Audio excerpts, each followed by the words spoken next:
વડોદરા જિલ્લાના ડભોઈ શહેર તાલુકા અને સંલગ્ન બીજા તાલુકાઓમાં પણ વેચાણ અર્થે પહોંચાડવામાં આવે છે માતાજીના ગરબા કે જેની કિંમત 200 રૂપિયાથી લઈને શરૂ થતી હોય છે। આ ગરબાની સાથે 2 કોડિયા અને 1 કુલડિયા આપવામાં આવે છે। આ સાથે જ આ ગરબાની કિંમત નક્કી કરવામાં આવેલી હોય છે। ત્યારે ડભોઈના કુંભારવાડામાં રહેતા કુંભાર ભાઈઓની મુલાકાત લેતા તેમણે જણાવ્યું કે 500 થી 700 જેટલા આપણા નગર તેમજ તાલુકામાં ગરબા નવરાત્રી દરમિયાન વેચાય છે। બાકીના હજારો ઉપરાંત ગરબા બીજા તાલુકામાં પણ વેચાણ અર્થે લઈ જવામાં આવે છે। 20 દિવસ પહેલેથી આ ગરબા બનાવવાનું શરૂ કરવામાં આવે છે। નવરાત્રીમાં માતાજીની આરાધના માટે જરૂરી એવા ગરબાઓ બનાવવામાં અમારા ઘરનો પરિવાર કામે લાગી જાય છે।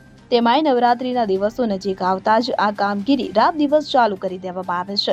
કુંભાર ભાઈઓ ગરબા માટીમાંથી તૈયાર કરે છે, જ્યારે ઘરના બીજા સભ્યો તેની પર જરૂરી કલરકામ, કોતરણી અને સાથિયાની ચિત્રામણ કરે છે।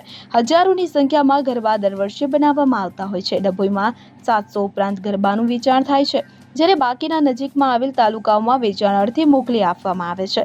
વડોદરા જિલ્લામાં આવેલ બીજા તાલુકાઓમાં તેમજ નર્મદા જિલ્લામાં પણ ડભોઈમાં બનેલ તાલુકાઓમાંથી આવતો ઓર્ડર અમારી નવરાત્રીના 3 દિવસ 5 ગરબાની ભારે માંગ છે, દરે હેલો પૂરો કરી દેવામાં આવે છે અને નવરાત્રીનો ઉત્સવ ઉજવવામાં ભક્તોમાં અત્યારથી જ અનેરો ઉત્સાહ જોવા મળી રહ્યો છે। મા શક્તિની આરાધનાના પર્વને મનાવવા માટે યુવાધન હર્ષગેલું બની ગયું છે। માતાજીની આરાધના કરી 9 દિવસ કેટલાક ભક્તો નખોડા ઉપવાસ પણ કરે છે, જ્યારે કેટલાક માઈ ભક્તો રાત્રે માતાજીની આરતી કરી પછી જ એક ટાઈમ ભોજન લે છે। માઈ ભક્તો દ્વારા અત્યારથી જ ઘરમાં માતાજીની સ્થાપનાની જગ્યા પર સાફ સફાઈ શરૂ કરી દીધેલ છે અને આ નવરાત્રીના 9 દિવસ દરમિયાન માઈ ભક્તો દર્શનાર્થે અંબાજી તેમજ પાવાગઢ જતા હોય છે।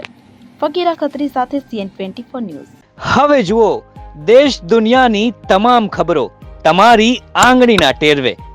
ઉઠાવો મોબાઈલ અને Google Play Store પરથી ડાઉનલોડ કરો અમારી CN24 ન્યૂઝ મોબાઈલ એપ।